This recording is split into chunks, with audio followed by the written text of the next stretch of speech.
minute.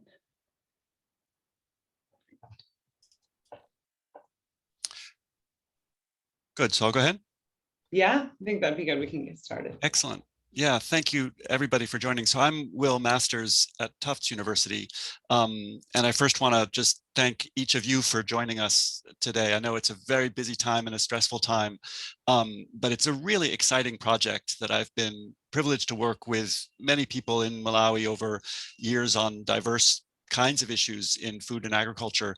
And now this community that we're trying to build around food prices for nutrition, to think about cost and affordability, to think about what is a healthy diet and how food systems can be managed to deliver that healthy diet at affordable prices around the year.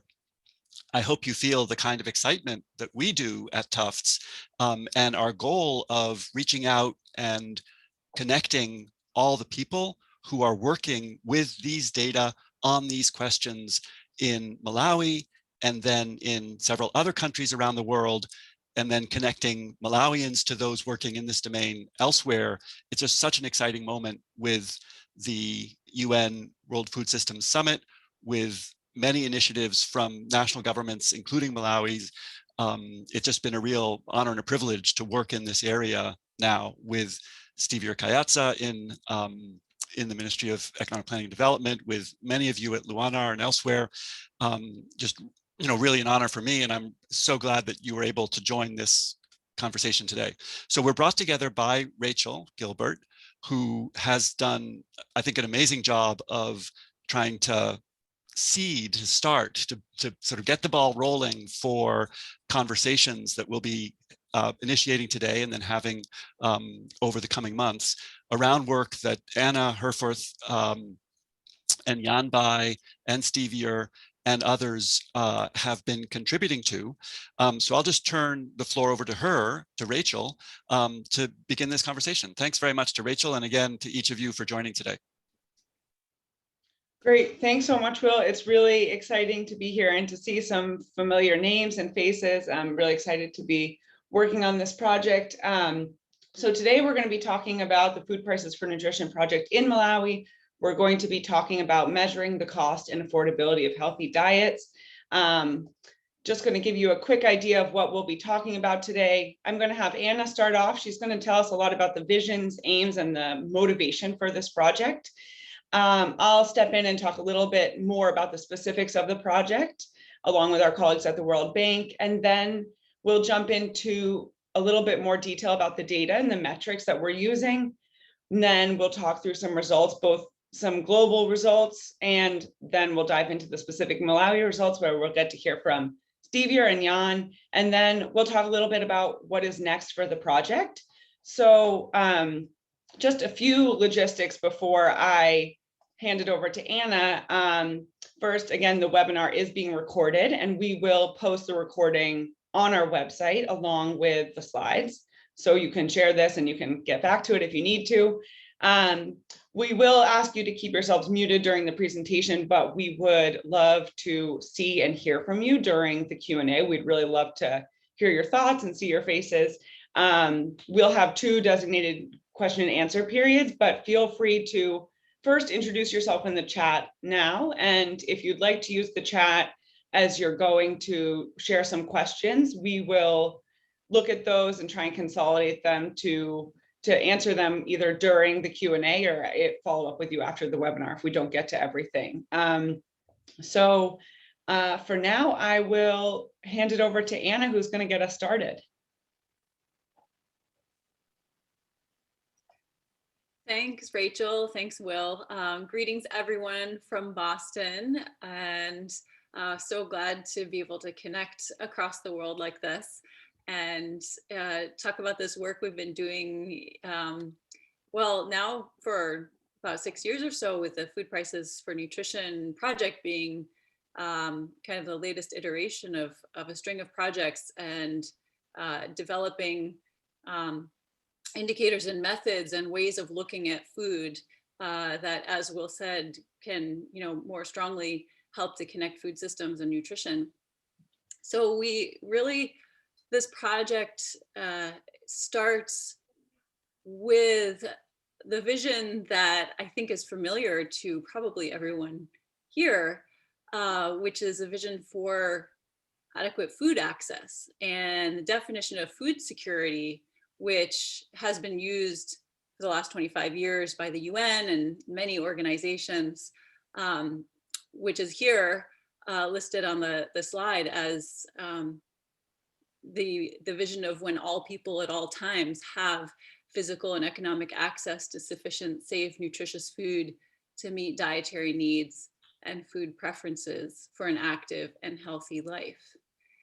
And I wanted to start here and bring us back to these words, because they're a very strong vision that we have had as a global community, which has not always been actualized. In many places, food systems are not providing this access, and many people do not have this access. So how can we look at food in a way that gives us real information about getting to this vision in a better way? So just to highlight a couple of the pieces, the physical and economic access piece includes availability and affordability of foods. And it's really important to recall, the nutritious food to meet dietary needs is really what food security is. It's not just adequate maize or calories to get through the day. It's nutritious food to meet dietary needs. And that goes beyond, of course, calories. It goes beyond nutrients only. It encompasses dignity and culture and protection of health, active and healthy lives as the goal. So we've had this vision for a long time, and it's been hard to get there in a lot of places and times. And partly we need, accountability. How can we be accountable to a vision like this if we don't have an understanding of whether food is available and affordable for healthy diets?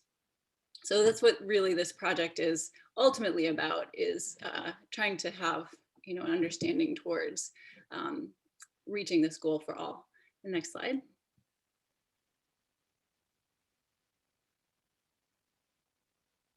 So just as a very brief kind of framework of where this sits in, a conceptual framework, we're also trying to link food systems and agriculture to better reach nutrition.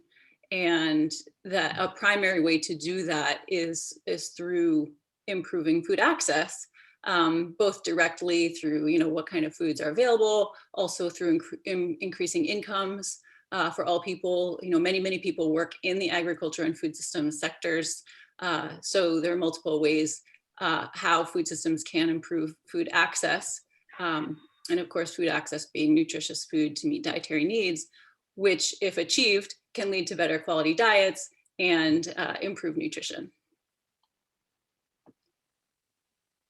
Next slide. So we also wanted to emphasize that the metrics we're talking about are based in markets. And why are we talking about markets and looking at prices when we know that food also comes from different sources, can be produced at home, on farms, gifts, wild collection, other ways of getting food. But market reliance is really important in every country. In Malawi, we just pulled these statistics from a paper that Rachel led. And this shows that the majority of calories, protein, iron, zinc, vitamin A, and folate come from purchases, even though there are a lot of people who produce their own food as well in Malawi. In urban areas, of course, this is higher, 80 to 85% of calories are coming from purchases, and in rural areas, it's a bit lower. Next slide. And here's some evidence from Ethiopia, where we see some more nuance to this picture, where the reliance and the importance of markets for healthy diets shifts throughout the year. In the first graph, we can see across the year the calories that are coming from own production and those that are coming from purchase. And we see that changes over time. There's seasonality to how much is coming from own production and what has to be sourced in the market. And importantly, the type of food that's sourced from the market is also very different than the types of foods that are often produced at home. And you can see in the second graph that in the red bars, that's the share of each food type that's purchased, which is much higher for legumes, vegetables, fruits, eggs, fish, meat, and lower for cereals, tubers, and dairy. So with the exception of dairy, it's, really all of the micronutrient rich, diverse pieces of the diet where the markets are very important. These are seasonal items, and not everyone is able to produce them. And so having access to markets turns out to be very important for consistent access to all of these diverse foods for healthy diets. Next slide. So in this work program and agenda, what do we want to know? Well, particularly here, we're talking about Malawi. If you went to an average market, how much would it cost to obtain a healthy diet there?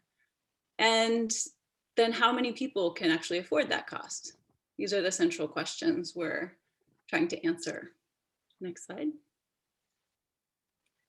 And we do this by looking at 3 different benchmarks. We estimate the 3 least cost diets according to these are the 3 different diets we use using retail prices actually seen by consumers in markets. So the first benchmark is the energy sufficient diet, or the cost of calorie adequacy, shorthand as COCA. And this is the minimum cost to meet energy requirements using the single least expensive available starchy staple food in each country. So it would just be, if you consumed only maize, how much would it cost simply to meet energy needs for survival for that day or that short period of time? This is not a recommended diet, of course, but it's a benchmark of kind of the minimum cost of survival for the short term. Then the second benchmark is the nutrient adequate diet, which is the cost of nutrient adequacy, or CONA, which is the minimum cost to meet energy and nutrient requirements for 23 macro and micronutrients, with upper bounds as well as lower bounds. So this is sort of a theoretical benchmark because it is very difficult for a person to arrive in a market and know exactly the precise amounts of food that would be needed to, across all of these nutrients to meet this least cost diet for all nutrients. But it does represent a benchmark for the absolute minimum that's even theoretically possible to meet nutrient needs. And then the third diet is the healthy diet, the cost of healthy or recommended diet, sometimes in shorthand used as CORD. And this is the minimum cost to meet food-based dietary guidelines, which are based on food group classifications. So these dietary guidelines, not every country has them, but many do. About almost 100 countries in the world do. And they're designed to be a way that people can meet nutrient needs and other needs, including proportional diets, diets that appear normal, culturally relevant, and that protect health against non-communicable diseases as well. So as an actual behavioral strategy for people to meet their nutritional needs, this is what these recommendations are developed by expert groups and in different countries to guide people in what is a healthy recommended diet. And importantly, these guidelines are meant for all people. They're not an aspirational diet. They're really a diet that's meant for, it's meant to be a definition applicable to everyone. So we use this as a way to create a benchmark of the cost of a healthy diet. Next. Important to point out that we are looking at least cost diets. So of course you could get a calorie sufficient or a nutrient adequate or a healthy diet at very high cost or very low cost. There's all kinds of costs associated with different diets. And what we're interested in is what is the minimum that would be the lowest cost possible to achieve these diets. And that depends on looking at the cheapest combination of foods that meet the criteria for each diet, using what's available in the market where we have price data, and that there's no standard food basket. It's not as if we select, okay, the healthy diet has to have mangoes and kale and maize and milk. Like those might come up, but it depends on what's available at the time and what's least cost at the time. So in one season, it might be that mangoes are in the nutrient adequate and the healthy diet. And in another season, they might be very expensive. So oranges are in those diets as a form of fruit and a form of nutrient delivery. So the food basket changes based on what's cheapest at each time and place. And therefore the costs can provide a conservative lower bound estimate on the cost per day. So of course, if you then add other characteristics such as food preferences, you don't want to eat oranges, you really want to eat mangoes, even though they're off season, that's going to raise the cost. And also convenience of items can also add to the cost. So these are really lower bound estimates of the least cost. Next. And this is represented here in this, this figure that we have for the food prices for nutrition project to illustrate that these are, there's a ladder of affordability here where calorie adequacy is the cheapest, followed by the benchmark of nutrient adequacy. Healthy diets to meet proportional food group recommendations cost a bit more. And then if you want to get to other goals, convenience and preferences, that's going to add more to the cost. And the point here is to emphasize that when healthy diets are unaffordable, food prices are an insurmountable barrier to improve diet quality. So it's very important to look at this lower bound and whether people can afford it, because if they can't, it's hard to overcome that in any way. Whereas, if you can afford it, there are all kinds of reasons why a person might not consume a healthy diet, but cost isn't necessarily the primary or only barrier. For people who can't afford it, it is. Next.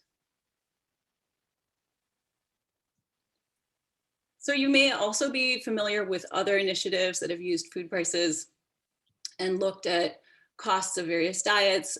We want to introduce here how this effort differs from what's been going on in other projects or what's been done before. Our emphasis here is really on monitoring, being able to use food prices to look across time and have very current statistics and understanding access to healthy diets in different places, as time, different seasons, as time goes on. How is access to healthy diets changing? And to do this, we focus on leveraging the abundance of data that is already collected in existing systems. So one of those systems, which I think Rachel's going to talk more about, is the data collection that happens in each country for the Consumer Price Index, the CPI, that governments are already going and collecting a lot of data on nutritious foods in different times and places across the country with high frequency, and that data can be leveraged to provide more information about actually what people are facing in the market with regard to whether or not healthy diets are accessible.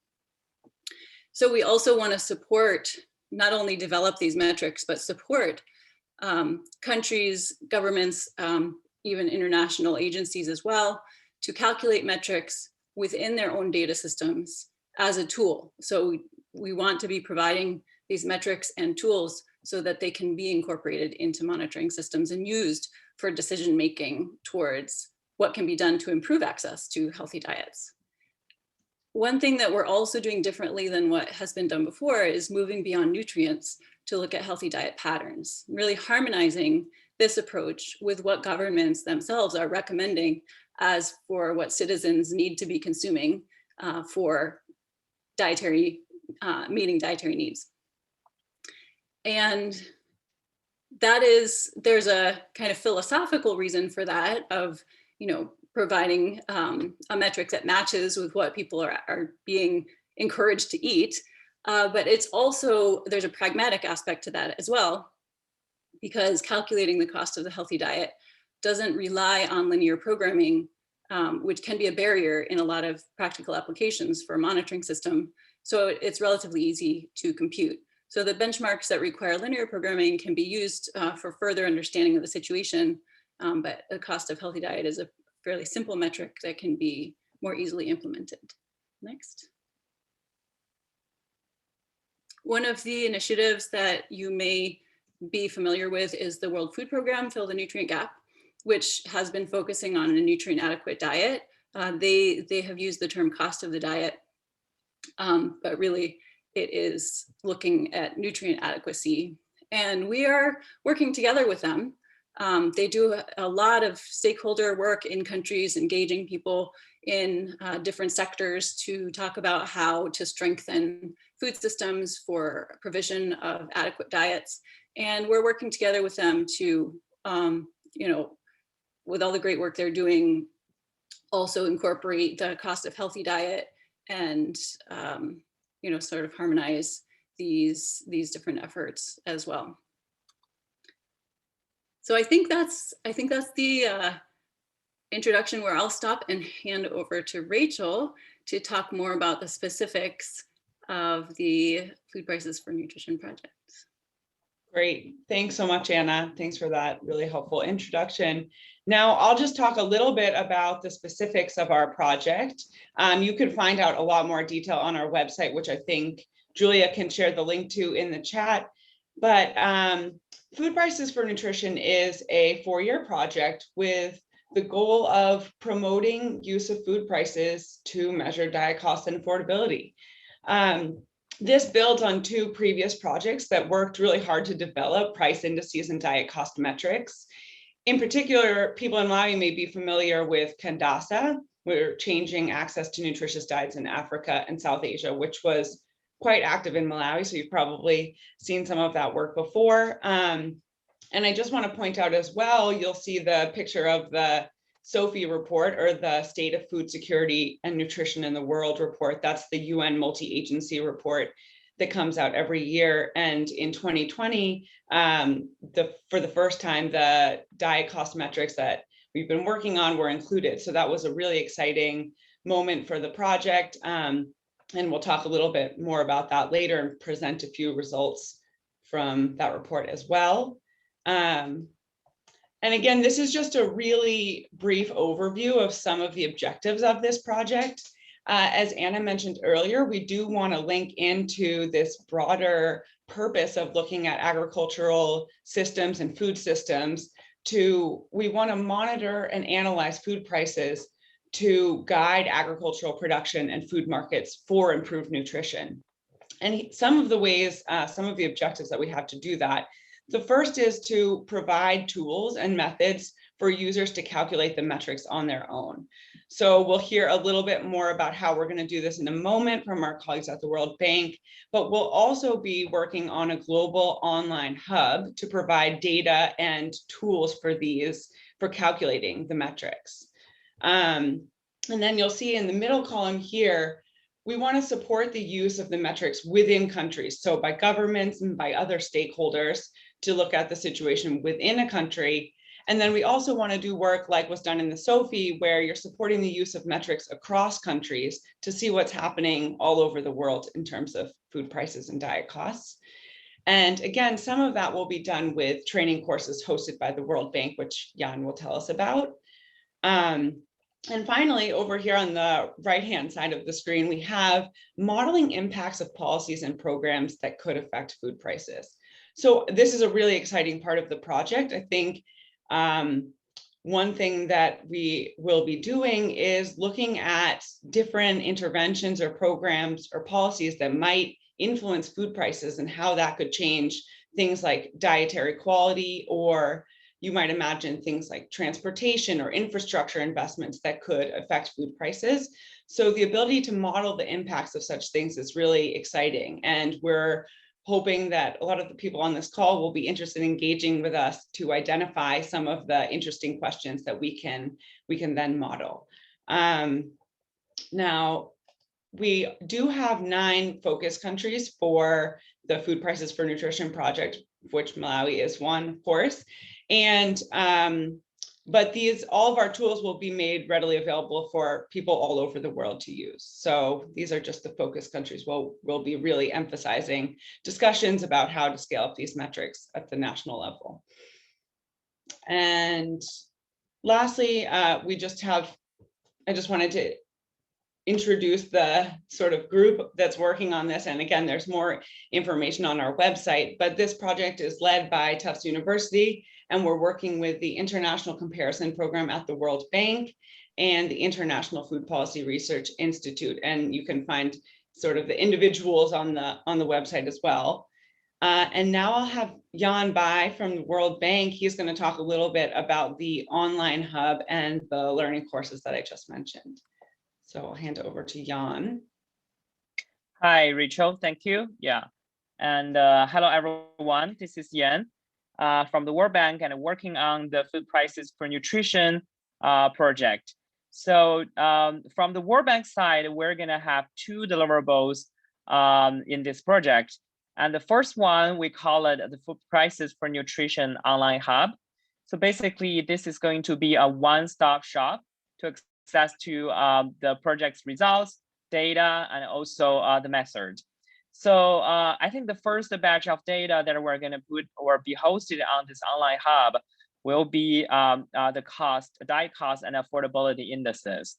So as Rachel mentioned, so we applied the 3 indicators in SOFI 2020, and then the 2017 results will be released here on the online hub. And also we're gonna release possible food prices data behind this the calculations, but this need to be pre-registered. And the second one, the second materials that we're gonna put on this online hub is the protocols and also software tools. This is also going to be alongside with our training courses that will be introduced in the next slide. So in general, we're gonna maximize the visibility and also use of this data in national governments and development agencies.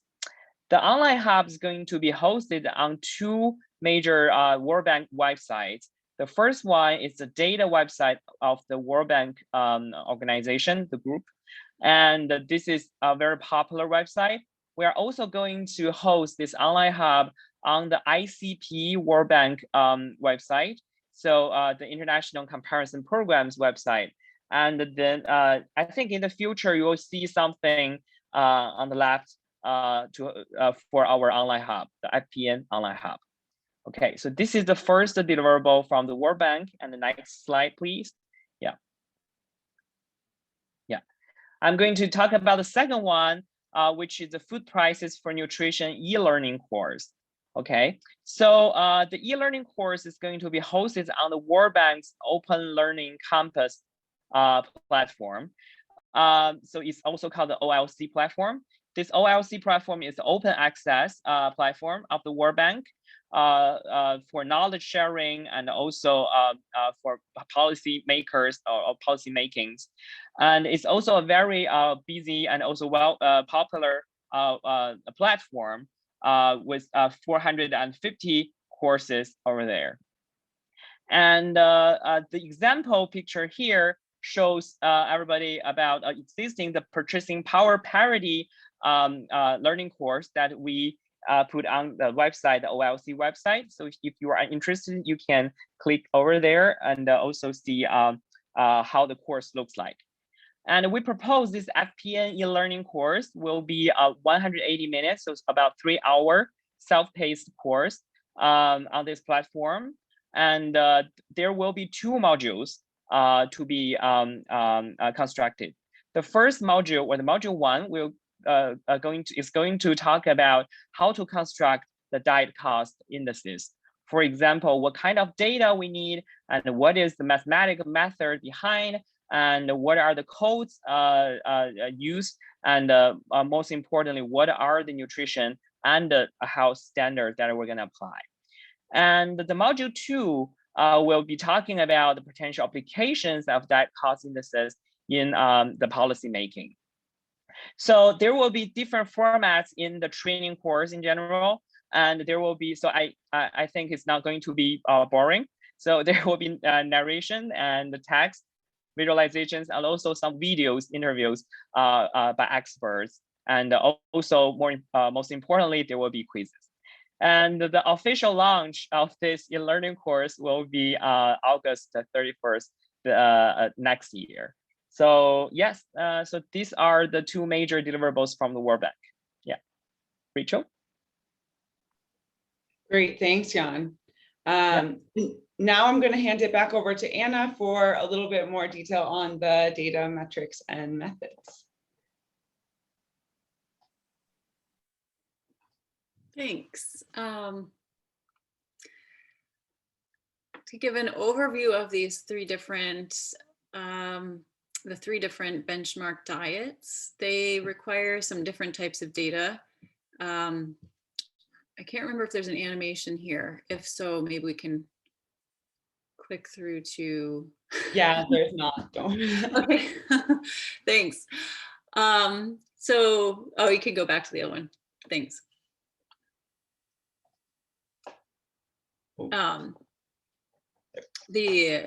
So we need, for all three of them, we definitely need price data for foods, food price data for retail prices. And for the, in order to calculate the calorie and nutrient adequate diets, we need food composition tables, which show energy requirements, and for the nutrient adequate diet, nutrient requirements as well.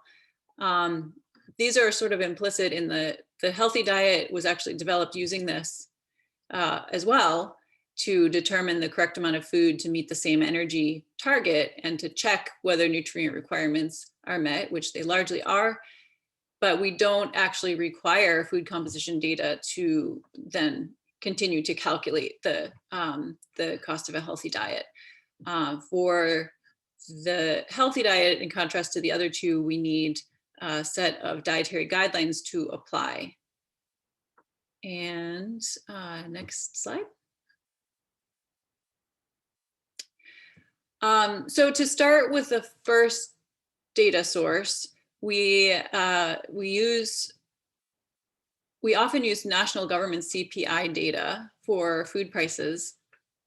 And this is because, like I mentioned earlier, they're really a quite standardized and common form of food prices, which cover a lot of different items.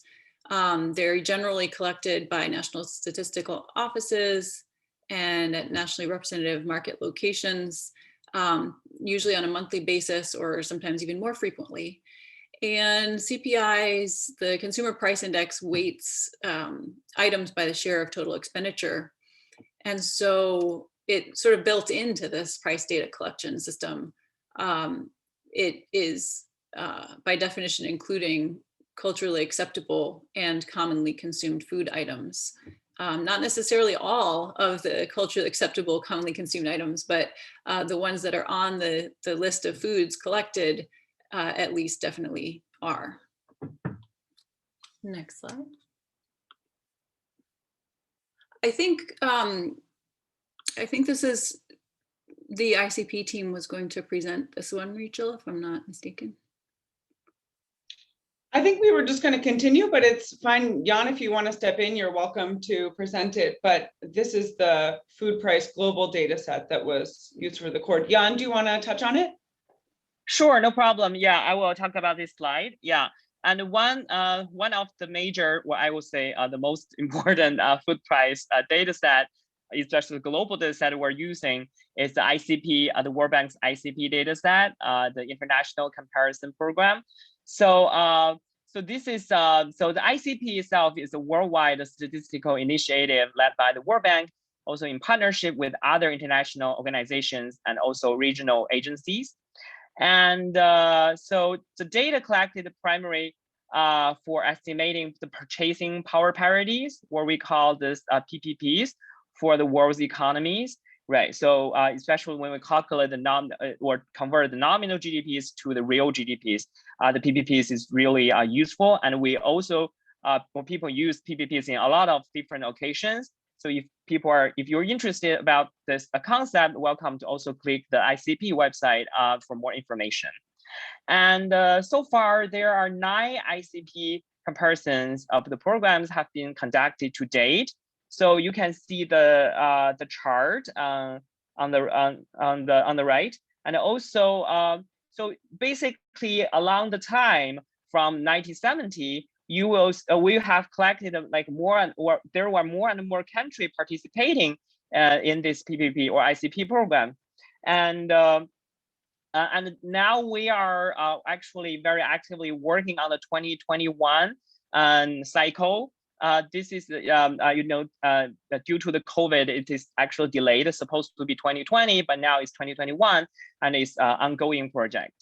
So talking about the foods and the beverage items in this data set, there are global lists and also regional specific lists.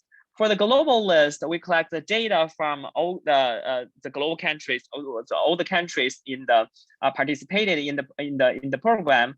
And in the 2017 ICP round, there are 208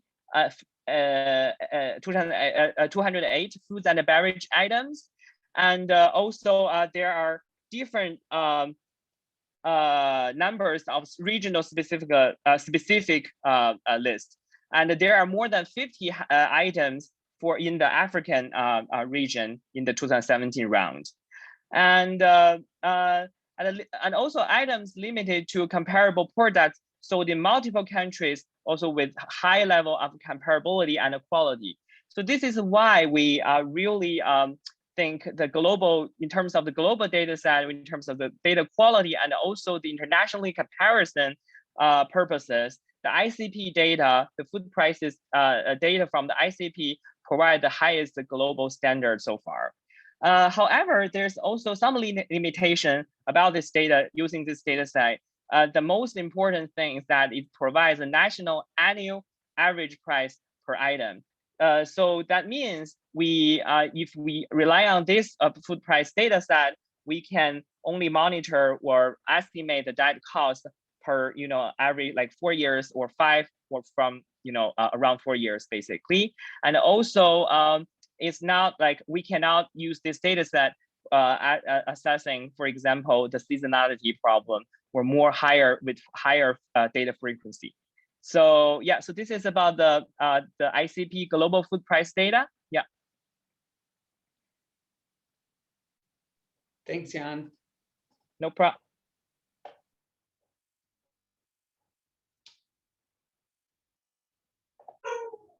All right. Anna, did you want to step back in, or do you want me to continue? You can go ahead.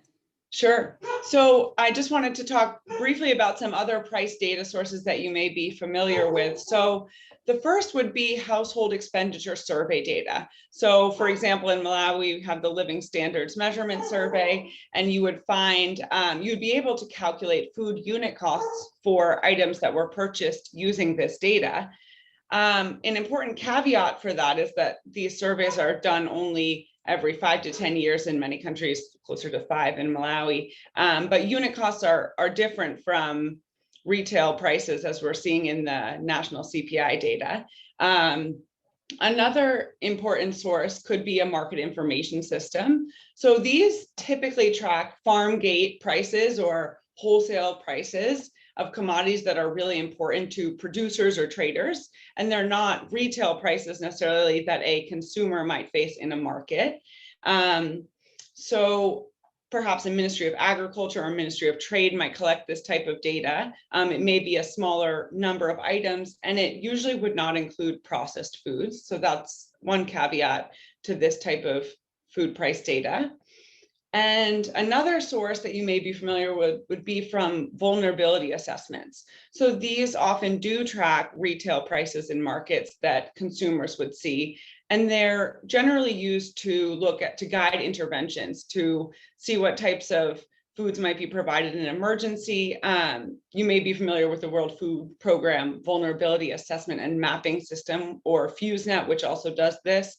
In general, this has been in a smaller number of markets and a smaller food list. So this may be additional data that's very helpful. And actually, there's a great new paper on our website which talks about all these different types of food price data and how it's collected all over the world, which may be of interest. But these are all food price data sources that can be used. The caveats make them not our preferred source. So we're really focused here on the national government's collection of CPI data, or food price data, that's often used for calculating the CPI. And right now I'm gonna jump into talking about the cost of nutrient adequacy. I'm gonna go into a little bit more detail about how that's calculated. For the moment, we're going to skip over the cost of calorie adequacy because it is a fairly simple calculation, as Anna mentioned earlier, which is really focusing on meeting just simply energy requirements using the single least expensive starchy staple. So I'll talk about nutrient adequacy, the cost of nutrient adequacy. And for all of these, again, we need the price data, which we've just discussed some different sources. And for each food for which you have a price, we also want to match this with food composition data. So here I have a picture of the Malawian food composition table, which I know some people in this webinar were involved in. It was a huge, really exciting effort to put together food composition data for Malawi. And this data provides nutrient and calorie information for foods, which is needed for this effort. So for every item for which we have a price, we also need to know what nutrients and calories are provided by that food. And we also want to know information about the edible portion. So if we're talking about 400 grams of an avocado, we want to adjust for things like the pit of that avocado. We don't want to take that into account as contributing calories. Things like banana peels. So these things are needed for our calculations, but actually the detailed nutrient data is only necessary for the cost of the nutrient adequate diet. And Anna will talk a little bit more later about the methods for the cost of a healthy diet. And the other important thing to calculate the cost of nutrient adequacy, we need to establish the energy and nutrient needs of a reference population, for example, adult males or adult females.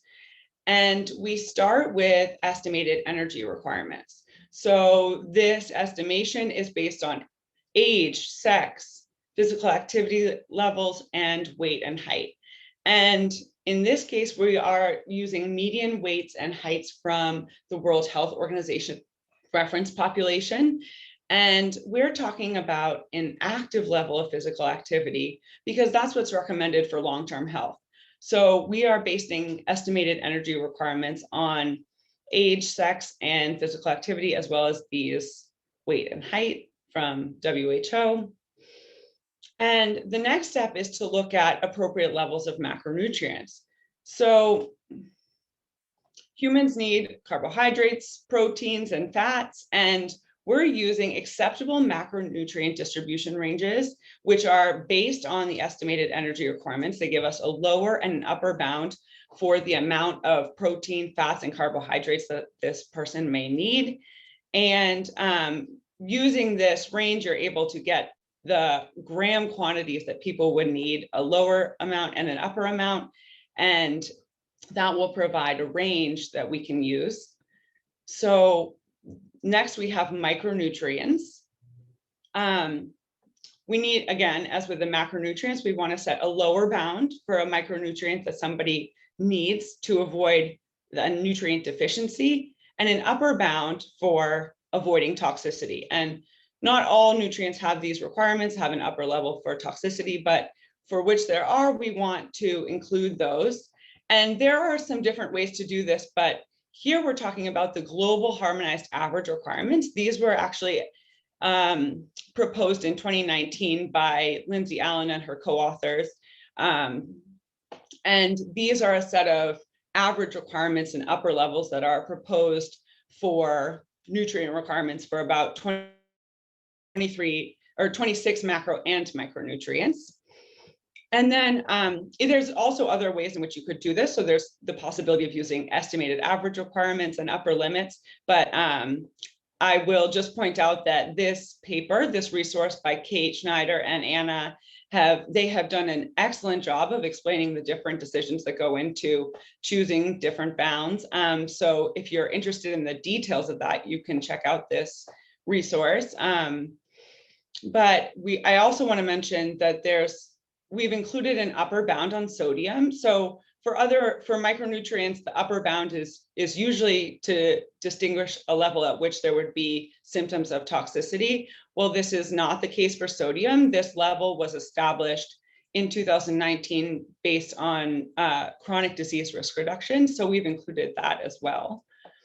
And Anna alluded to this earlier, but the way that all of these upper and lower bounds are then solved is using linear programming. So this basically is just equations that solve to find the quantity of each food that meet all of these requirements that I've just discussed. So the energy requirements, the macronutrient requirements, and the micronutrient requirements. So to find the least cost diet that meets all of those needs within the lower and upper bounds. And so linear programming is statistical software is used to do this linear programming to find the solution to this question.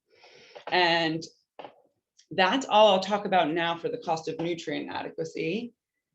Hand this back over to Anna to talk about calculating the cost of a healthy diet. Yeah, so in contrast to the nutrient adequate diet, the healthy diet only requires looking at food-based dietary guidelines to determine the quantities of food that are needed. So the addition is fairly straightforward. Can go to the next slide. The most stringent requirement is that we actually have to have a guideline to use. So what you see here in the graph are the availability of guidelines within different regions of the world.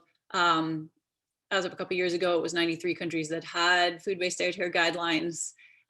These are included in the FAO food-based dietary guideline repository online, which is an incredibly useful resource.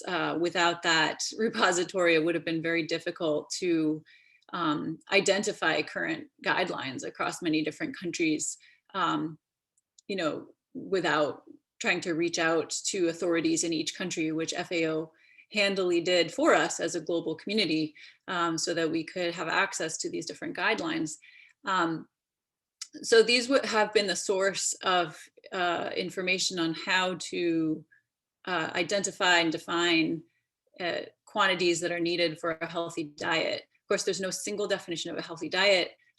Each guideline is slightly different, although they really share a lot of broad similarities, looking at the types of foods that are recommended and the proportionality of different foods and the types of aspects of diet which are not recommended as well, such as excessive sugar, salts, and fat, especially certain types of fat. In order to use guidelines for calculating the cost of a healthy diet, they have to be quantitative. So not every country has quantitative guidelines. Sometimes they're very qualitative advice about what to eat more of and what to eat less of. The ones that we can actually use for this calculation would be the type of guideline that says you should have a range of, 10 to 16 servings of starchy cereal or root and tuber, and a serving size equals, 100 grams of rice, for example. So to have those specifics defined make it possible for us to then cost out what it means to achieve that kind of a balanced diet. Of note here, of course, Malawi does not have a food-based dietary guideline yet, although I understand that this is definitely something that is in process, and that FAO is also standing ready to assist with that process, as they have in many countries. And as soon as there is one in Malawi, of course, we would be very keen to start using that as a way to find the cost of that dietary guideline. Next slide, please. These are a few examples of different guidelines. You can sort of get an immediate visual sense that there are a lot of similarities in terms of the types of foods recommended. Pretty much, well, all guidelines recommend fruits and vegetables in abundant quantities. All guidelines recommend some sort of protein-rich foods, sometimes differently defined or cut in between legumes or a broader category of both plant and animal source protein foods. And all guidelines recommend some usually fairly large proportion of starchy staples for calories as well. And these guidelines here that you see, we used within that State of Food Security and Nutrition in the World report, the SOFI 2020, to look at the cost of meeting all of these different guidelines, and then find, okay, if we have the cost for each one of these different guidelines, what is the mean cost or the median cost across all of them. And you also see the Eat Lancet diet here, which is not a national dietary guideline, but it is also a reference diet, which can be costed according to the different food groups represented as well. Next slide. So the steps to do this are first to categorize each food in a food price list according to the food groups within the selected dietary guideline. We remove items that are not required, that are, maybe adding calories and maybe adding cost, but are extraneous to actual dietary needs, such as sugar sweetened beverages or condiments. We remove duplicate items so that we're not, we want to have a diet that is diverse, because many guidelines emphasize diversity within food groups as well as across food groups. So we take for each food group, we take more than one food, except for food groups where diversity is not really required, such as oils, and if there's a dairy recommendation for dairy, but for the fruits and vegetables and staples and protein-rich foods, we want to take more than one food. So we don't want like two different kinds of rice. We'll keep the cheapest one and then drop the more expensive forms of the same food, so that we end up with a diverse set of foods in the basket. And then we multiply the price per kilogram, which is how the price data are usually contained in a data set, by the amount required per day, accounting for edible portion. So like lots of guidelines, for example, recommend to eat 300 grams of vegetables per day. That's a very common amount. So what we would want to do is find for each different vegetable, what amount is that you would purchase. For some vegetables, it might be that you actually have to purchase about 300 grams because there's very little waste. Whereas for other vegetables, such as maybe pumpkin, you might have to purchase 600 grams of pumpkin to get to the edible portion required. So we find the amount that the price per amount required per day, and then add them all up. So with diversity within food groups, the price for each food that's recommended, we add up all of these different pieces of the diet to arrive at the total cost of a healthy diet. Next slide. Then to look at affordability, we use a we compare the cost to an income standard. So one income standard is poverty line. There are national poverty lines, and then there's the international poverty line of $1.90 right now. And then we can also look at affordability in terms of the cost compared to typical food expenditures. Another way to look at affordability is the cost compared to incomes or to wages. So these are all different comparisons of, the cost to an income standard. Next slide, please. So some of the results when we do this here, you can see across all of these different guidelines, there's some variation in the cost of different guidelines. Looking at, this is the average cost across countries for each one of these diet patterns.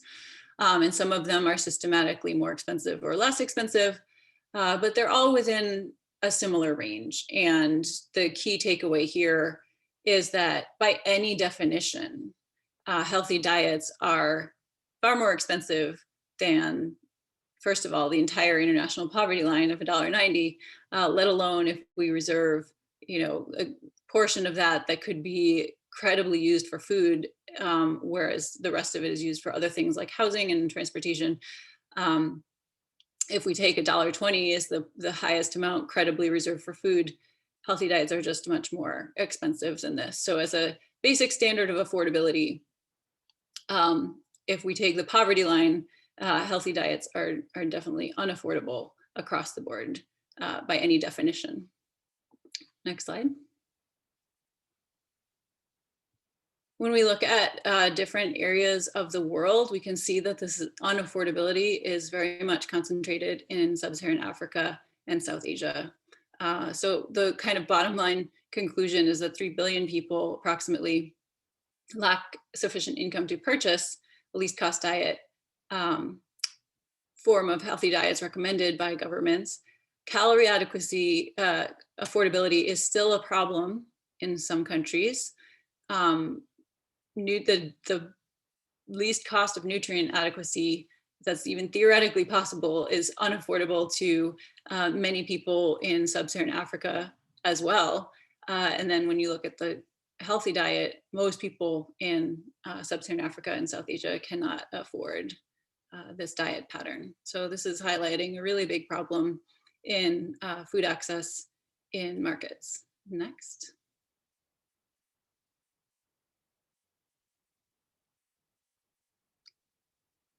We can use these results to look at costs within countries, although just to emphasize that, these are a single price point for the country for the year in the ICP data set, which makes it very nice to compare across countries. It's in fact the only data set we can use to look across countries, but to look more deeply at any one country, it is going to be more informative to use national food prices, which are collected at different places and on a monthly basis to look across seasons. But just looking at the price points that are within the ICP data set, you can see the differences between the energy sufficient diet, the nutrient adequate diet, and the healthy diet, where we see the cost and the percent of food expenditures and also the percent of the population who cannot afford. So in the middle there, we can see that for the nutrient adequate and healthy diets, they're in many countries higher than the percent of food expenditures by quite a lot. The healthy diet is in many places more than 2 times as high as typical food expenditures, including in Malawi. And also in Malawi, you can see kind of how these relate to each other, where only about 1% of the population can't afford adequate calories in Malawi at market prices, but 70% can't afford the benchmark of nutrient adequacy, and 94% not able to afford the healthy diet at a cost of, in international dollars, about $2.85 in Malawi. So next slide. Oh, great. So we're going to pause here, and Rachel, I'll turn it back to you for any questions about anything that's been presented. I know it's been a lot. Yeah, I think we'll take a few questions now. Stacia, I know you have one in the chat. I don't know if you want to unmute yourself and ask the question out loud. If not, I can just read it, but I think we'll do a couple questions, and then Jan and Steve here will present the Malawi specific results. So we'll just take some quick clarifying questions now. But Stacia, do you want to ask your question? Sure. Great. I did, I have a caveat there as well. I did miss the first 15 minutes, but I'm wondering about the non-market items, or if this is just a purely market approach. And if it is a purely market approach, then I really want to delve deeper into how we're going to communicate the results, because people artificially think foods are expensive, but they're not if you know how to work the system in each country. Number 2, on your last slide there, I was just having a conversation about this on one of the farmer forums and the way that we subsidize energy foods. And that has to feed into that slide. I mean, I grow all these foods that you're talking about, and the cost of growing the nutritious foods is the same. So I don't know. I hope that we can have a lot of advocacy out of this. And I'm wondering what other data pieces we can pick up along the way to make sure that we have the facts we need to have a good advocacy program. Thanks for the presentations.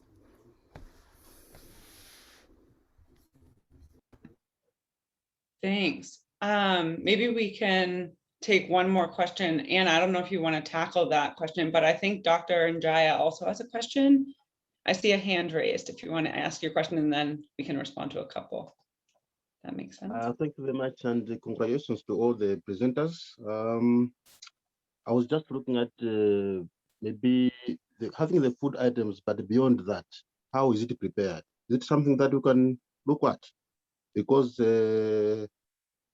composition of the nutrients may change during preparation, cooking, and so on. Is that something that you are looking at, or even just you're going to the market and getting the food, then it's okay? Thank you. Great, thanks. I'm not seeing any other questions at the moment. So Anna, did you want to respond to those? Yeah, I could quickly respond to the last question first on the nutrient content of foods as purchased or as prepared. We use as purchased because, yes, of course, nutrients can change based on how they're cooked and put together.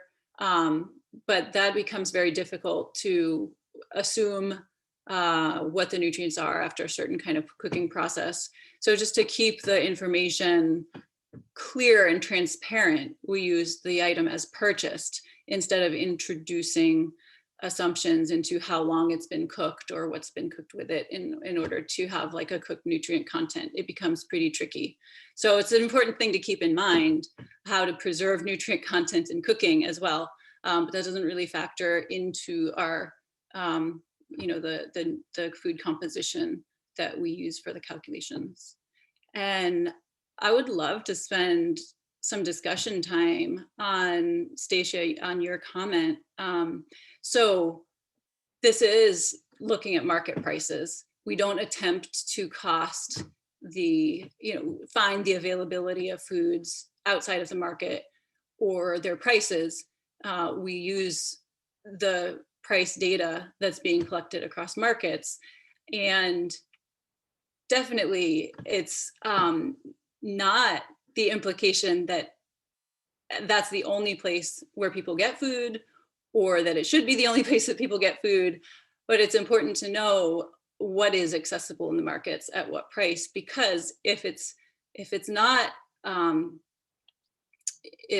feasible or easy across all seasons to be able to purchase a complete healthy diet, then the conversation opens into, okay, then how can people access healthy diets? Yes, improve markets. Yes, improve market integration, but there are, as you know, from your backyard, many different ways to source food. And it's very important to know if food's not accessible in the market, then what? Then what are the interventions so that people can access food through their backyards or through wild places where they may be gathering foods that need to be protected, or by other, ways of, like you said, working the system. So it'd be great. Do you think, Rachel, I'll sort of hand it to you as MC if we have time for discussion on that right now, or if you want to wait. I think it'd be great to discuss a little more. Perhaps we can do it after Jan and Steve here present, because I think given that they're talking specifically about Malawi, that will be really helpful. I did just want to mention that I believe Kate Schneider, who worked on the Kandasa project, will be presenting in a couple of months with IFPRI on her dissertation work. And she did use the household survey data. And I imagine that Dr. Njaya, I know that you specialize in fish, but for example, if people had specified in the household survey that they ate a specific type of fish, it would still be as purchased, but dried or fried or some other type of fish, and that that information is available also in the Malawi specific food composition table, then the processing might have been incorporated to some extent. So I think that would be a really interesting thing to ask Kate about, maybe in her presentation. I know that will be happening in a few months with IFPRI. So keep an eye out for that. But yeah, maybe we can, I don't see any other questions. I think, are you okay with holding that discussion until after Jan and Stevie present? Definitely. Great. Okay, so I will then pass it over to Stevie for his presentation. Yes, thanks, Rachel, for the comprehensive explanation on the steps that are involved in computing the cost of nutrients for nutritious diets. Yeah. So in this study, what we tried to do is to see if that cost varies across space and time by looking at rural and town or boma markets in Malawi. Yeah. Next slide.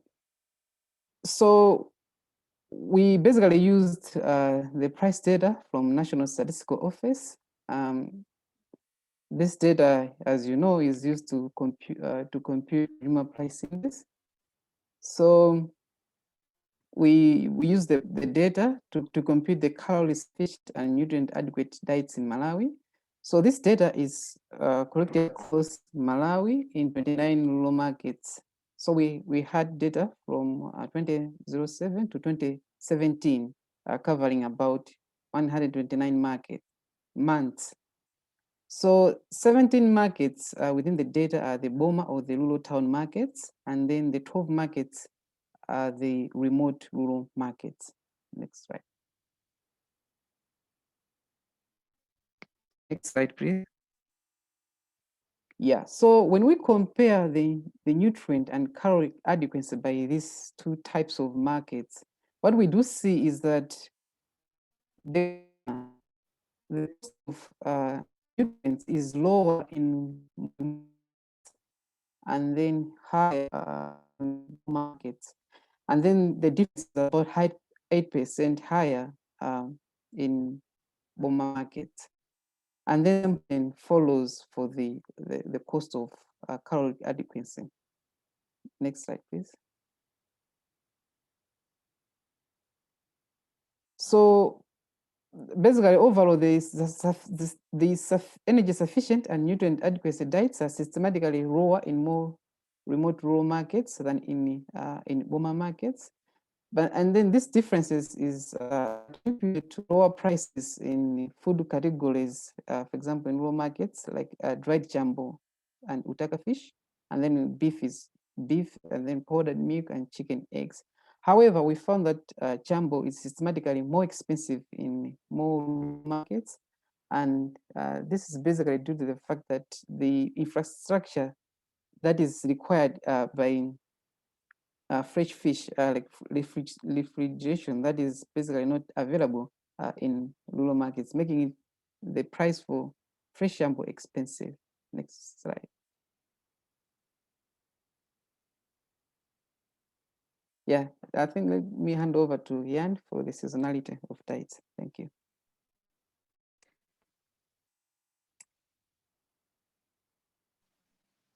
Okay, so can you hear me? Everybody hear me? Yeah. Rachel, is that okay? Yeah, we can hear you. Thanks, Jan. No problem. Yeah. So now I'm going to talk about seasonality of diet costs in Malawi. So before jumping into the results, main results, so I really want to highlight or talk about what seasonality means. So what's the definition of seasonality? So basically, seasonality, we use model, or it's called a harmonic model, to estimate the seasonality, which means the yearly cycle of food prices or diet cost. So if you think that the food prices or diet cost have some like yearly cycle or yearly patterns, then there will be like a peak price and also a bottom price. And there is a very important feature of the seasonality, which is called the seasonal intensity, or so basically the seasonal intensity measures is answering the question how much higher the peak price is above the bottom price or comparing to the bottom price. So for example, in this map, we colored the seasonality or the seasonal intensity of the CONA, cost of nutrient adequacy diet, in different regions of Malawi. So we find, for example, like 5 districts had seasonal intensity over than 20%. So that means the peak price is, more than 20% higher than the bottom price. And like in the Dowa area with the district, we find the seasonality or the seasonal intensity is about 35%. So basically, this map presents that the seasonality of CONA has a substantial regional variations. We also use this method, the harmonic model, estimate the seasonality in food prices of different food items and also different food groups. So we find that the seasonal intensity is relatively lower in the starchy staples items, but definitely much higher in the fruits and the vegetables. And next slide, please. Yeah.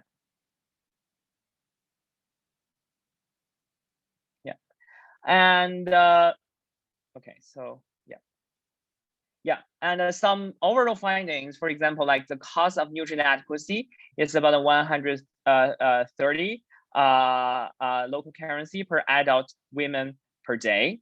Yeah, so translate to or convert to the 2011 PPP is about $1.21. And also we find that nutrient adequacy the cost of nutrient adequacy is about 3 times higher than the cost of caloric adequacy.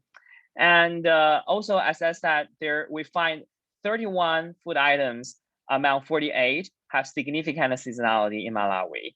Among the 31, we find that fruits and vegetables generally have a stronger seasonality or seasonal intensity, and at the same time, animal source foods have the lowest seasonality.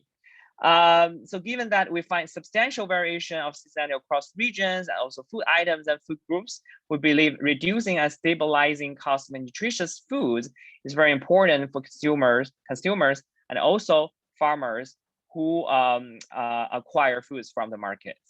And I think, and for more information, please check out in the paper we published in Science Advances last year, December. Yeah, Rachel?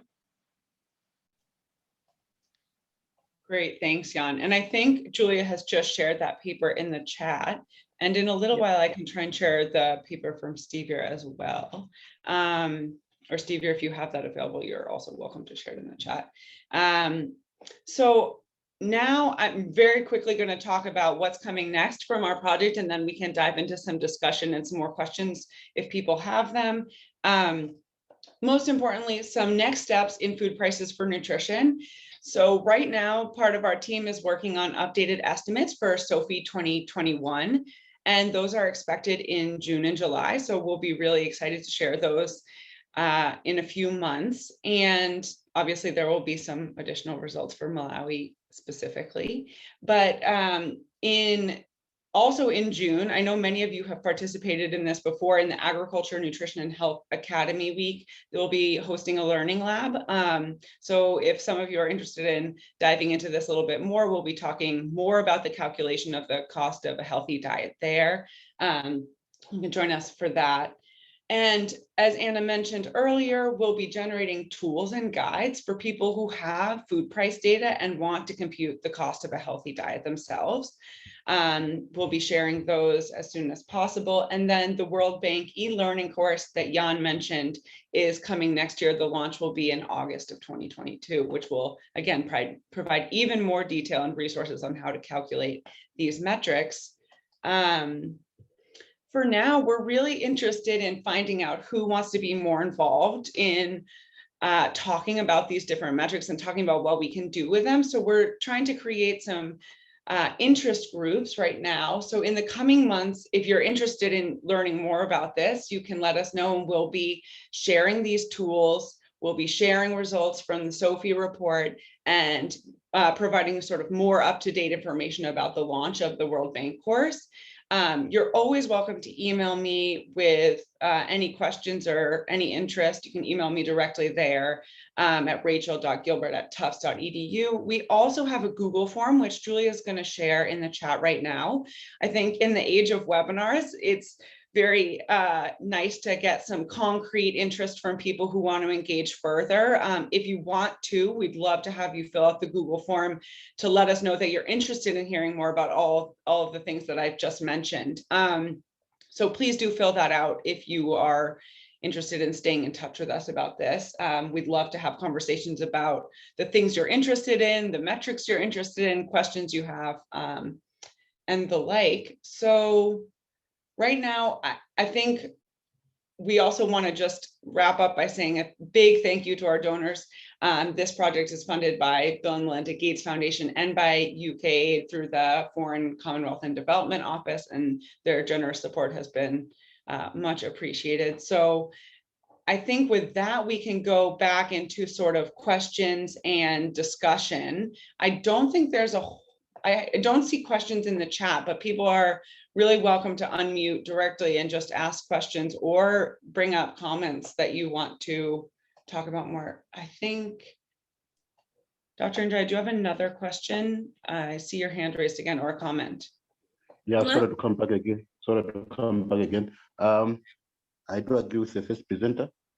Jumbo is very expensive. Even Utaka is expensive, but we do have Usipa. I'm not quite sure why this one was left out. I find this very accessible in rural areas. It can be cheaply purchased. If this could be something that we can consider, maybe even we can have other results coming out in terms of access to fish. This is my comment. Thank you. Great, thanks for that comment. USIPA or dried sardines are a part of the cost of a nutrient adequate diet. They are one of the least cost items that's included in that, I believe. Jan, is that correct?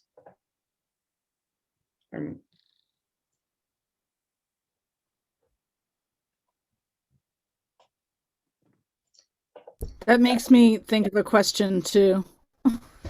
Just on the quality of some of the foods. I mean, we stopped buying those small fish because they kept putting various poisons on them to preserve them longer.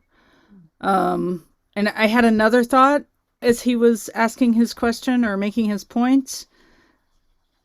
Are you picturing this becoming part of a regular system? Like there's a big fish project right now addressing the issues that I just talked about and making fish more accessible more cheaply. And of course, prices will change over time. Has there been talk about putting this into a system of some sort? Thanks.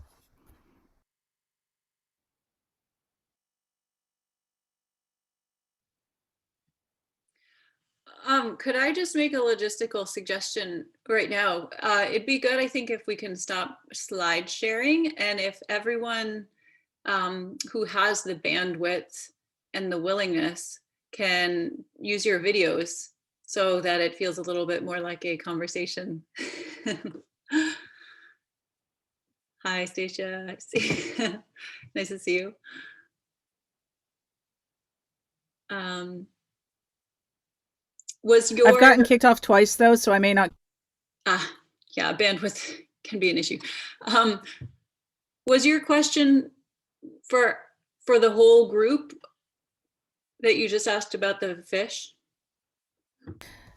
Yeah, so I guess for you as no, they're both for you as a project team. We don't want people just eating cheap food that isn't quality. There's got to be a cutoff point, and the point about fish is some of the fish I would not recommend anybody to eat. And then the second point, as a team, do you see your work turning into a regular system? A little bit like WFP is pointing out now, or doing now.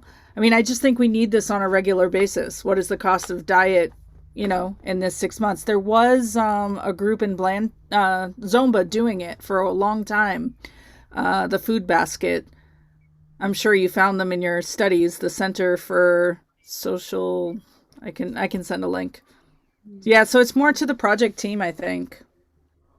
Okay, yeah, I get your question. Yeah, that's absolutely the aim of the project, is to offer tools and methods so that these metrics can be used routinely.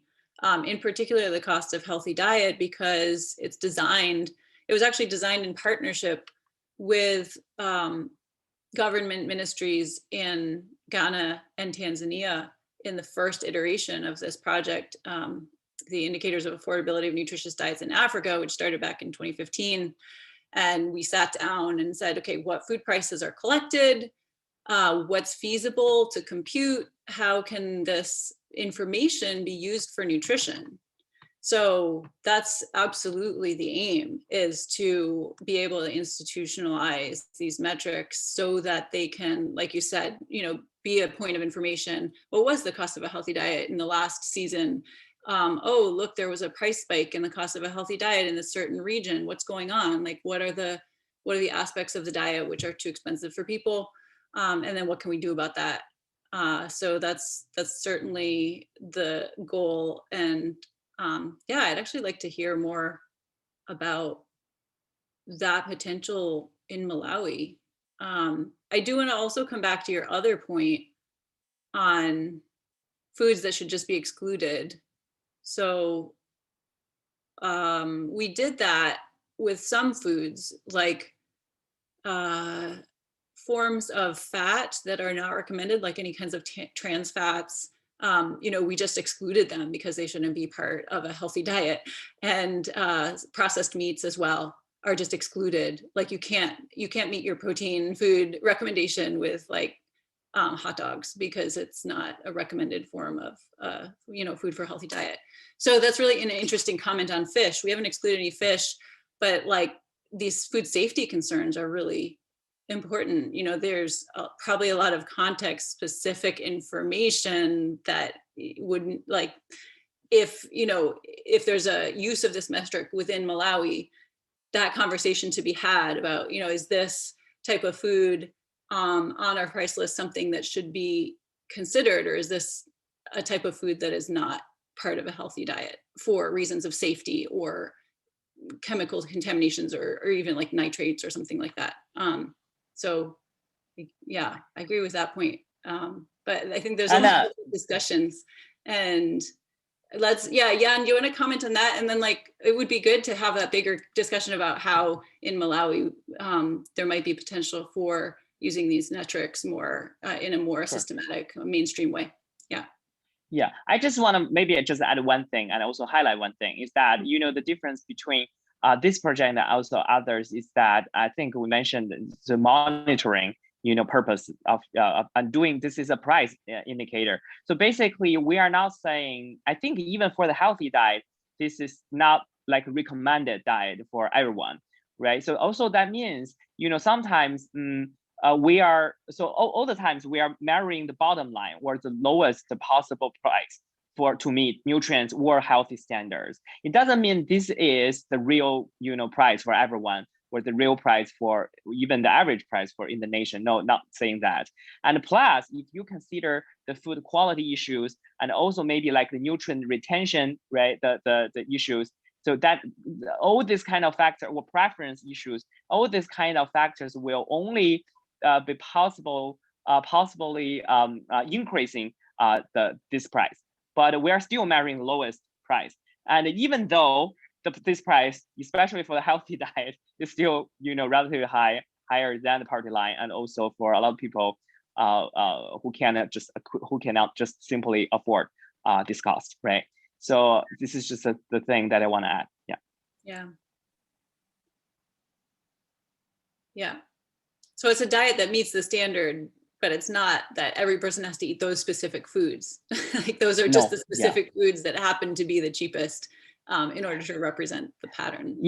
Another, I think from the data perspective, I think we kind of also limit the food quality issue. It's because, for example, for the global study, we source the price from the ICP program, and also in the country-specific study, we source from the Statistics Bureau usually, right? So I mean, when the NSOs, national stats offices, are collecting food prices, they usually find the most standardized, or I don't believe they source like very, very low quality or the cheapest, items in the market. That's what I believe. Maybe, Marco or Will can also add on this. So using this kind of data sources, we also kind of, limit the diet the food quality issues or the safety issues. Mm-hmm.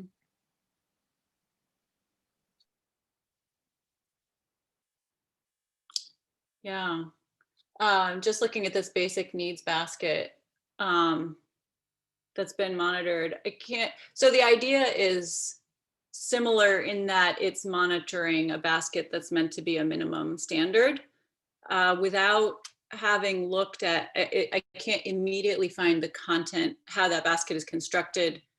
But I will say that usually when the cost of basic needs is the way poverty lines have been developed, and usually basic needs baskets from a nutritional perspective are not really basic needs because they fail to incorporate everything that's actually needed by people for nutrition. So I don't know what the specifics of this project are, but in poverty line construction, when people talk about basic needs, we are arguing that those are actually not sufficient to meet basic needs for nutrition, that nutritional needs are greater and are basic needs. So we need to expand on what we mean by basic needs. It's not like poor people have different needs than rich people. We're all people with the same nutrient needs. Yeah.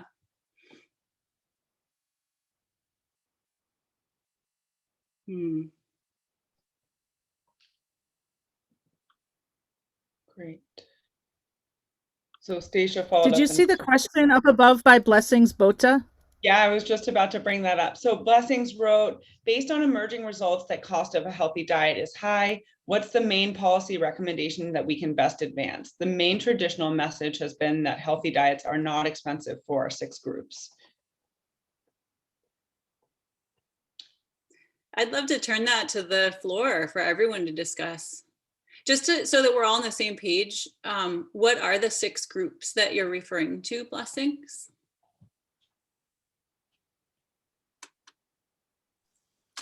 Yeah, thank you. So I think the traditional 6 groups are the same ones we're talking about: the energy, the calories, the nuts, all combined together. But the question which I was trying to raise is that traditionally we've been saying that it's not expensive to have a healthy diet. So these findings basically they're saying, yeah, it's quite expensive. So what is the policy recommendation that we're putting forward? I think that is very important so that we can guide the policy makers. And maybe an extension to that is that if you use some of the updated data, for example, WFP, they have it through the VAM, and Stacia said Center for Social Concern also collects monthly data on the food basket. These are the the foods that people eat? And do you think that would have any difference in terms of the cost that you have computed? And lastly, whether there are any correlations in terms of the trends between the cost of a diet and the stunting levels among different countries, whether that correlation exists? Thank you. Mhm. Great questions. Well, on the message that healthy diets are not expensive, I mean, there, it's sort of like from a perspective of someone with high income, they're really not expensive, like less than $3 a day. But for a person who is really living close to the margin, that's still expensive. It's sort of affordability is sort of a relative term. And I think that this work highlights how even, a less than $3 a day kind of diet in Malawi is still expensive for a lot of people. So then what to do about that? It might be different with different data sources, like you mentioned, although in the results that Jan and Stevie presented, so they used two different, it was kind of a verification because we had the SOFI report that used ICP World Bank data. Ultimately, that came from Malawi Statistical Office, but it was harmonized data set. And then we have the data set that Stevie used and that Jan used, and the costs were quite similar, actually, that we found. It's all, some small differences like $1.20 or $1.30 for the nutrient adequate diet, but even using different data points, it's a pretty similar story. And I think I forgot the last question, but anyone else can feel free to also chime in on these questions of, I think your main question, Blessings, was what is the main policy recommendation? I think there are probably several, but what do you think for Malawi would make sense for the different contexts that people live in, urban, rural, different regions? Like what are the policy messages that would be helpful for people who just cannot afford that, like approximately $3 a day sort of cost?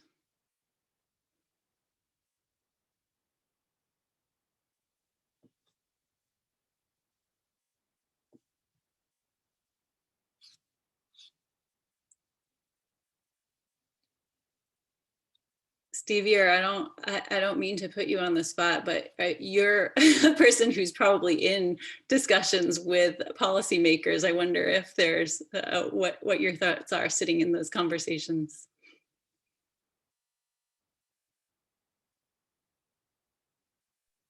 Thanks, Anna.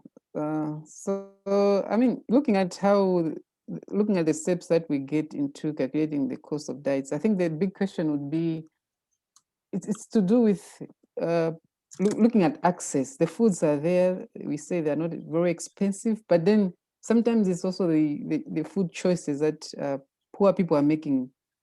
You may think maybe it's expensive maybe to eat a healthy diet, but then within the foods that are available in Malawi, the other cheap foods that people can choose and acquire the nutrients that will help them to live a healthy life, then maybe we may perceive it.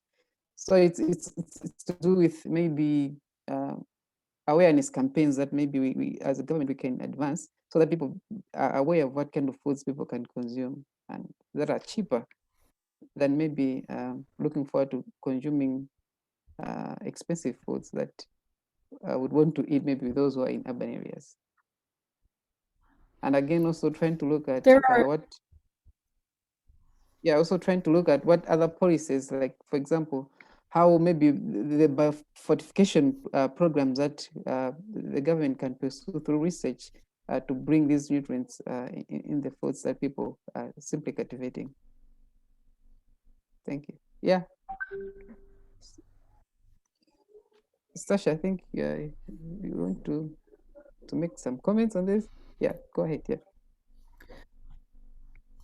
Yeah, I see a number of nutritionists on here talking about putting people on the spot, but Grace and Takondwa and Zione. We do this all the time. You know, I really want to look at your data and the range of data, not just the averages. I mean, when we're shopping for a workshop or whatever we're cooking and we're showing people, if you choose these items from the food groups, you can get the nutrients you need on a very low cost compared to some of what you're buying right now.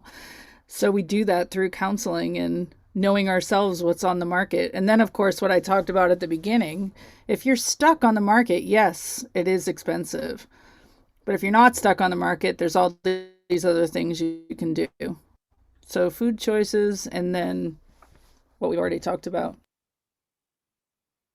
Yeah, I mean, I think that's, if you are stuck on the market, I mean, what this research shows is that food choices is not going to get people, it's not going to get everyone to being able to access diets, because we are by definition looking at the lowest price items. There's no lower price items to choose.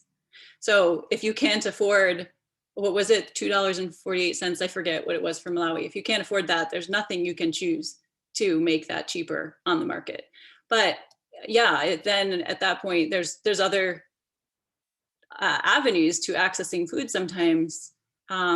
Like this data set that we used really doesn't have dark green leafy vegetables to any extent, because it's a harmonized data set across countries, and a lot of those vegetables are not only country specific, but even locally specific, and sometimes they're semi-wild.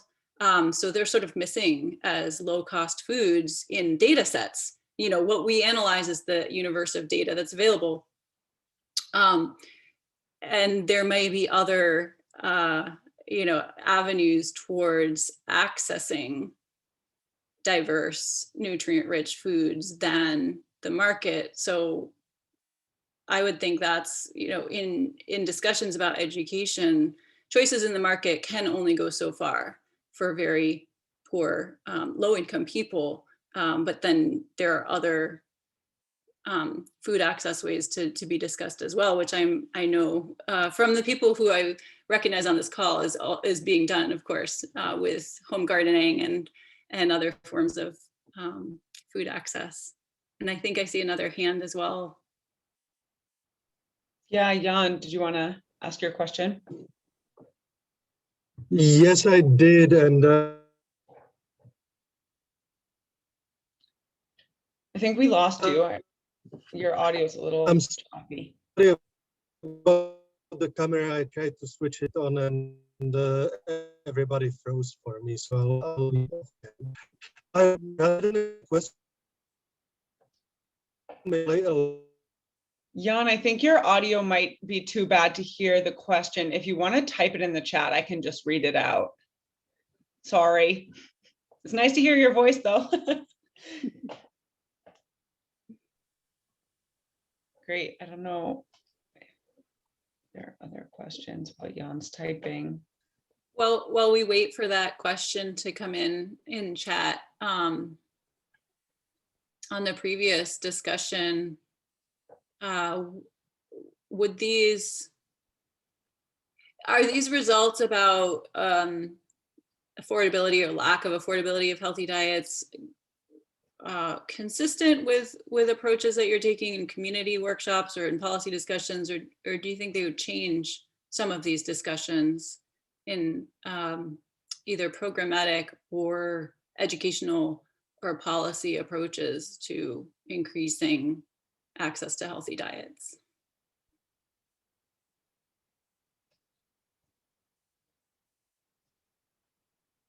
It'd be good to hear more about what is being done right now, where these results could inform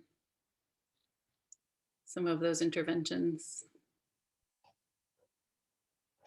If anyone's brave enough to say what they're working on with, with either education or programs or policies.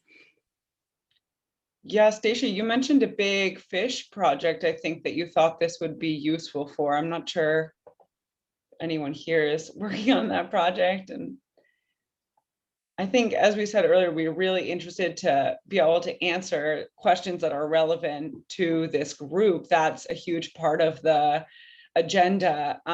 So it doesn't necessarily have to be right now. That's partially why we're wanting to make the interest groups to get in to figure out the best way to have these conversations. But obviously, of course, right now we're already together. So it's great to hear if people have these thoughts right now. And yeah, Jan, I don't see your question in the chat yet. So I hope you didn't get kicked out of the call. But yeah. Just kind of, Can you hear me now? Yes. Yeah. Yes. So sorry about that. The connection is awful, but no, I wanted to perhaps play a little bit of a devil's advocate on what Stacia was saying regarding the ability to to go off the market and grow things yourself. There, essentially, just two comments on that. One being that.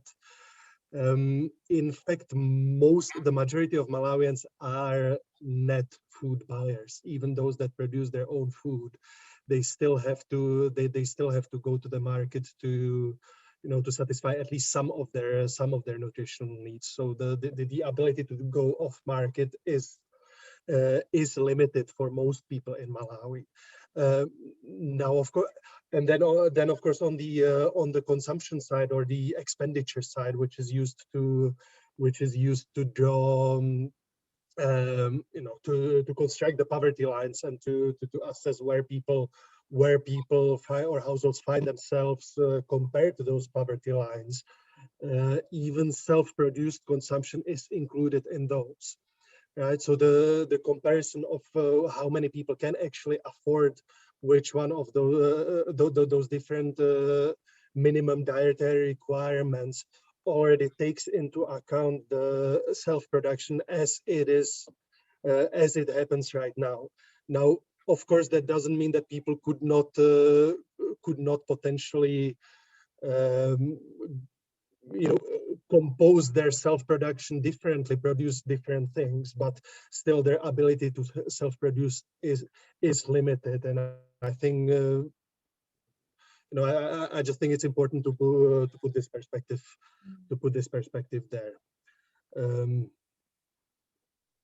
Not to say that more cannot be done with what people do produce at home, but the potential is limited.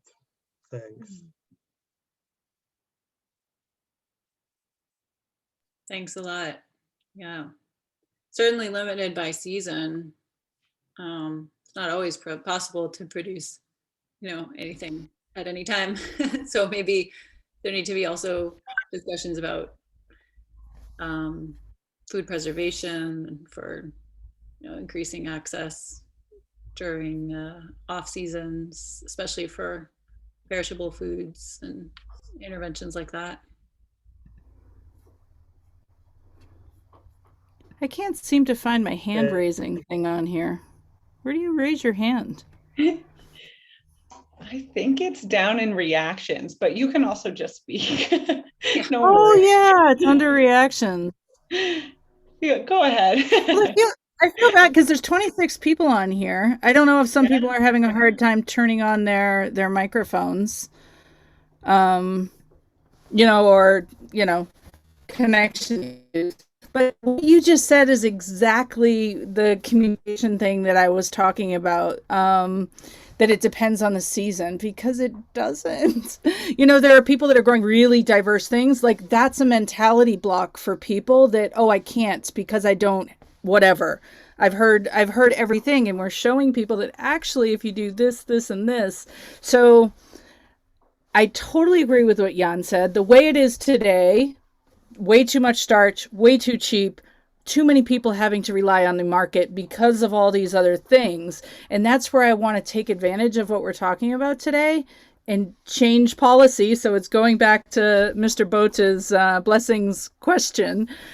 And I think it's going to be a delicate dance to address all those things, because we do want nutritious foods to be cheaper on the market. We don't want everybody having to go scrounge around and looking for foods for somewhere. We want things accessible. At the same time, as addressing, you don't have to go to the market. during seasons, it's not just about drying. There's hundreds of foods that grow that we can also market and put into our restaurants and make them more available. The seed supply is very limited right now. So the things that I'm talking about, you don't go somewhere and buy a packet of seed. You have to find somebody growing it and collect it. Why are we making it so difficult to access the hundreds of foods that are here? And the food composition table have started, and like you called it a ladder at the very beginning.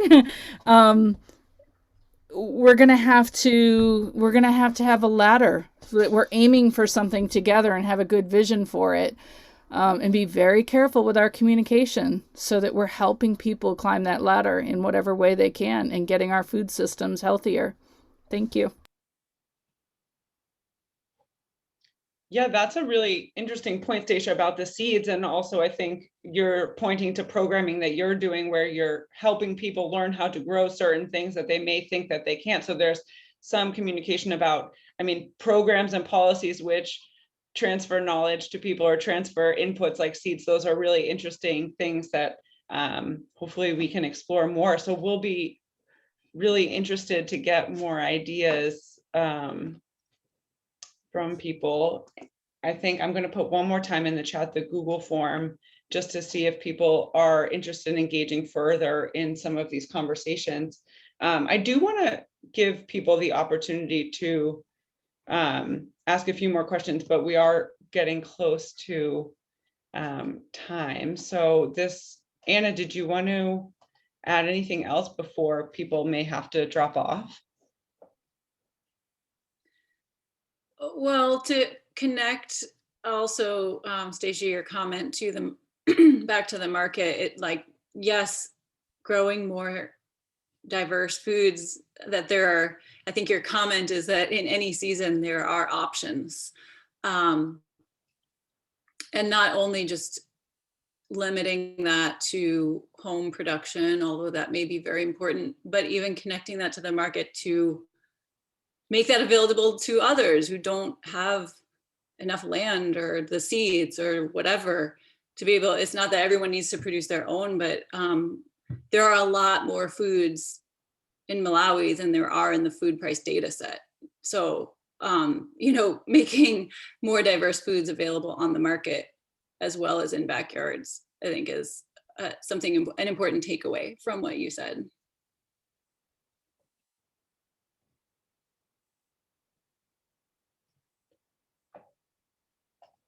I think Blessings, I thought you had wanted to say something earlier. Did you want to share anything else?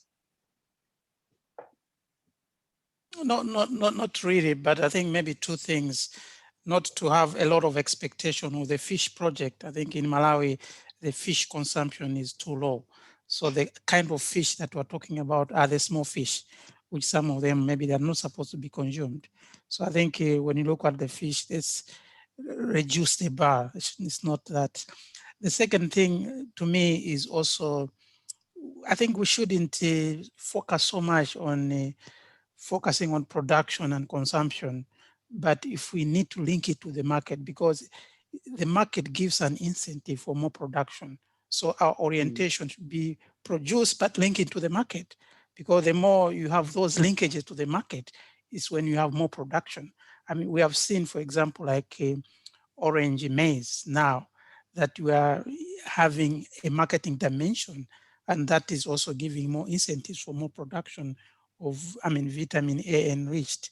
So I think the kind of messaging that we do, I think the marketing has to be very central within our I think, messaging at the end of the day. Thank you.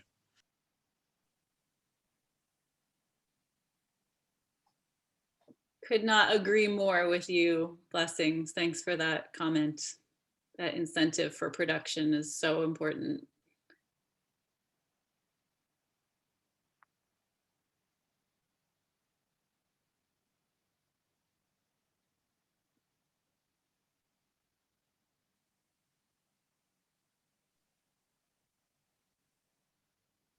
I'm just leaving a little bit of space in case somebody else wants to jump in and add anything. Thing. we have covered all the questions that were in the chat as well. There haven't been too many. I guess I'm going to wrap up now because I don't see any more input. I want to thank all of the presenters. Thanks, Jan, Steve, Anna. Thanks for sharing all these insights with us. I really appreciate everyone's attendance and your engagement in this discussion. This has been really helpful. We're really excited to engage further with everyone on this. And we'll be, as I mentioned earlier, we'll be reaching out in the future with some more resources and some more opportunities to engage with these metrics. So we'll be contacting you in the future. And thanks everyone for your participation and for the great questions and conversation.